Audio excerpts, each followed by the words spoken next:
You know what's coming next, right? This is why I kept wine in my glass. People get really nervous about this, but I'm like, don't, because this is easy. So, Sam, we have 2 visitor centers. People call us, they text us, they email us, they slide into our DMs. Sometimes they actually send us letters. Really? Uh-huh.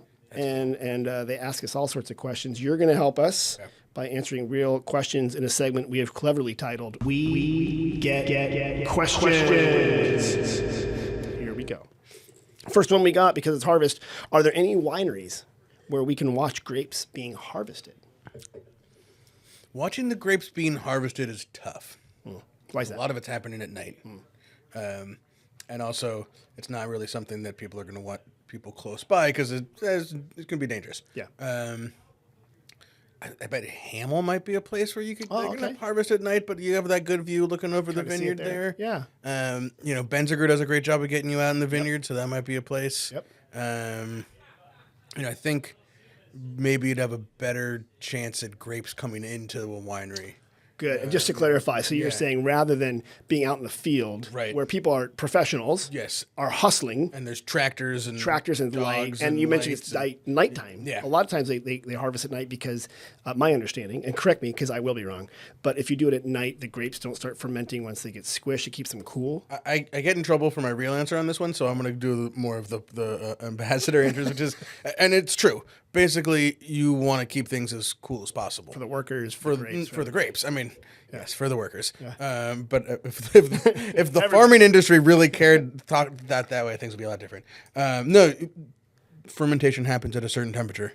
So if you pick the grapes when the air is cool and the grapes have cooled off from the heat of the day, they're going to be in better shape by the time they arrive at the winery. And that's why visitors to wine country will see these funny lights moving across a hill. Exactly. That's actually a light It's truck. not a UFO. Might be. Might not be a UFO. But it's actually a light truck that helps them go down the rows and then pick the grapes at night. Right. And then bring them into the winery. Really early morning is when you'll see it. Yeah. Yeah, so it's a good answer. And you're right. I know Loxton in Glen Ellen, he does a great job. And you can see it on... Lassiter, probably. The tasting is right on top of their So you cellar, can watch often the grapes coming in. Right. And that's what most people probably want to see. You don't want to be out in the fields at 2 in the morning. I mean, if you want... Text 707-721-1805. We'll get you out there. How nimble are your hands, right? Sign a waiver. It's right there. But otherwise, you can come in and see many wineries bring them into what they call the crush pad. Right. And you're right, Benziger does include that on their tour and many other places. But I do want to caution for people who are like, oh, can I just walk in and watch them crushing the grapes? Well, this is an actual place where people are working. There's forklifts, there's hoses, there's rats called cellar rats. Right. So, no, you don't just walk back there. Yeah. You can't. Don't do that. Yeah. Also, it's we're at the whim of Mother Nature. Yeah. The day you're there, this ain't Disneyland. The day you're there, we may not be doing anything. Doesn't always happen. Cleaning presses, That's very exciting. Very exciting. Like that guy's hosing a lot, and he's wearing rubber boots. That's what he's going to do for the rest of the day. 8 more hours. Yeah. Okay, good. Here's another question: are there any wineries where we can have lunch? Places that make food. Does VJB does pizzas? Well done. There? Gelato, pizzas, and sandwiches. And gelatos. Yeah. A lot of places will let you bring like a picnic or a box lunch. Absolutely. Yeah. We'll do that. Who else has food making? I mean, a lot of places have like pairings. They do. So I know Hamel bring them up again. They do it. Absolutely. Pangloss Repris does some great pairings. Almost every Corner wine. 103. Yep. Yeah. I mean, just about everyone. When you get a license to sell alcohol, one of the things that they encourage you to do is to feed people some food while they're consuming said alcohol. So chances are you can go to a place and at the very least get a decent cracker. You're absolutely right. Well, Ritz, here you go. Or you prefer saltine. Yeah, there you go. You're absolutely right. There are wineries that have full-on culinary experiences. I'll give an example, St. Francis Winery. St. Francis, for sure. They're fantastic. It's a food and wine pairing per se. Donham absolutely has it. Abbott's Passage has food out there. So a lot of them will have more established food things, but every tasting room usually will have some kind of food-like product that they have. It's better for everybody that way. It is. And actually, and you mentioned some of them, you call ahead, but you can bring in a picnic. Totally. As long as you call ahead, because if they have their own food thing, like Bartholomew Estate has great picnic grounds. Absolutely. You got there. Okay, good. Here's one.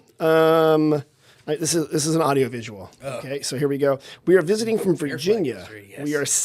We are visiting from Virginia and saw that this is the birthplace of the California Republic. What does that mean? I thought Texas was the only republic. I believe that we stole that idea from Texas. if I recall my California Sonoma history correctly, it was borrowed. Yeah. The red star, the Lone Star, was borrowed from because it was right around. We got to see. That's so funny that we should know which was first. I'm pretty sure Texas. This was first. Yeah. Okay. So to your point. Yes. We're not. There are many states. There's also commonwealths like Massachusetts and Virginia, but both California and Texas were at one time their own republics. Their own country. And we were our own proud country For like 21 days. 21 days. Said that was like 2 weeks. Yeah, it was just those were heady days. Yeah. A great time. Good time to be a California Republic. I'm not gonna go there. Well, it's funny because I've seen more California Republic flags all the time. I like it. But what's interesting is the original California Republic was founded in the city of Sonoma. Right. So they didn't understand that the reason there's so many around this part of town is because literally this town was where we declared independence from, at the time, the Mexican Empire. Right. So it was the Spanish Empire, then the Mexican Empire, and the Sonoma Mission was founded underneath the Mexican Empire. Right. Then the California Republic for 21 glorious days, or maybe 20 and a half. And then later. And then we're like, okay, we're now the United States. Right. But some people, this is very controversial. And I'm going to, because this is what podcasts are about. Right, yes. We're called the Bear Flag, right? Bear Flag Revolt, the Bear Flag. We put a bear right here, right? This is the original, if people are watching on YouTube, the original Bear Flag Revolt Republic flag had like a star and it said California Republic. And then there is an animal there that could be a bear. Could be. It could be a capybara. It could be a wild boar. It could be a wild boar. Yeah. There was even some rumors from Lake County farmers that we misheard it. It could be a pear. A pear. So the pear flag. The pear flag. I think that's brought to you by the Lake County pear farmers. Yes, apparently. Are pears big in Lake County? Oh, it's huge. That's like No. that and other illicit drugs. No, yeah. So that's. Oh shoot! Lake County will never sponsor this podcast. You lost that chance. No longer the number one top podcast in Middletown. the Lake County laughter is going to come over me. Anyway, yes, the California Republic. We now have an enormous grizzly bear. Right. Very terrifying. Yes. Got it into the art department. And that's a great grizzly bear. That's a great. Here's a Yeah. unverified urban legend of Sonoma history. Please. Back to the Sayers family. Yeah. I grew up with some of those kids. Okay, yep. And one of them told me, and again, this is like grammar school rumors, Yes. that the star on the flag, when they made the flag, was cut out of his like great-great-grandmother's petticoat, and that somewhere in the closet, like Judy Sayers' closet, still hangs that petticoat missing a star.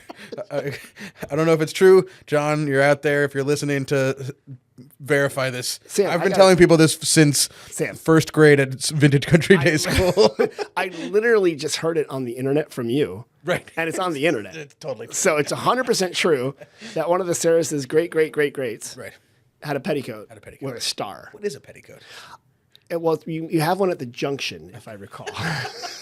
I don't know what a petticoat junction. No idea. I think it's like an underskirt. Yeah, it's something like that. Something you'd cut a star out of. And Yeah. Right. Why would there be stars on a petticoat? No, I think that it was like red. And like red velvet or something. I thought it was kind of scandalous. No. Like, she has the stars on her petticoat. Yeehaw! Yeah, right. The scarlet star. No. No, it was like the red petticoat. That the I star understand was, now. Yeah. Okay, that makes more sense now. Yeah, I think that's true. That's 100% true. 100%. Yeah. You know what I'm going to do?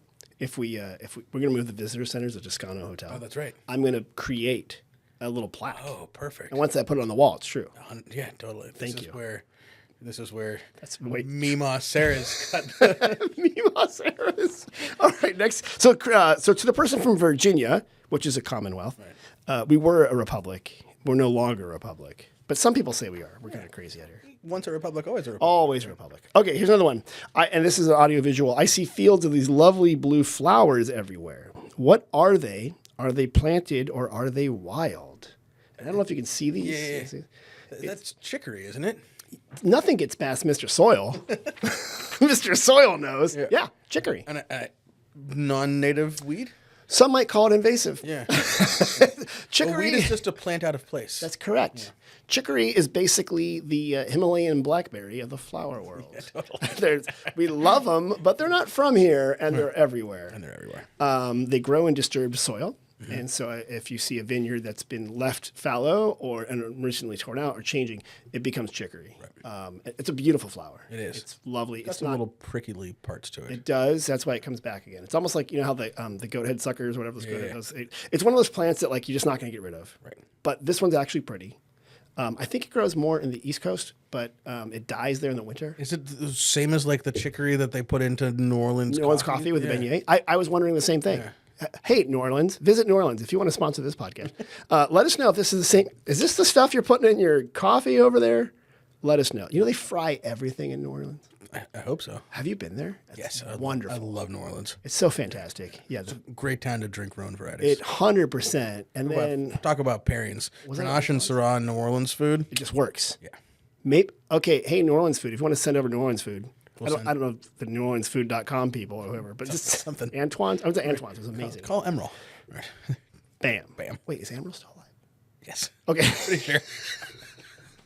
That's the worst thing. That's the worst thing. So, hey, you actually answered all the questions correctly. Wow. And I threw a hard one at you. I'm going to give my wife Alice Yeah. identified that plant growing in our yard Really? a few years ago. So I'm going to give her credit on that one. So if you want to know about plants, go ask Alice. Go ask Alice.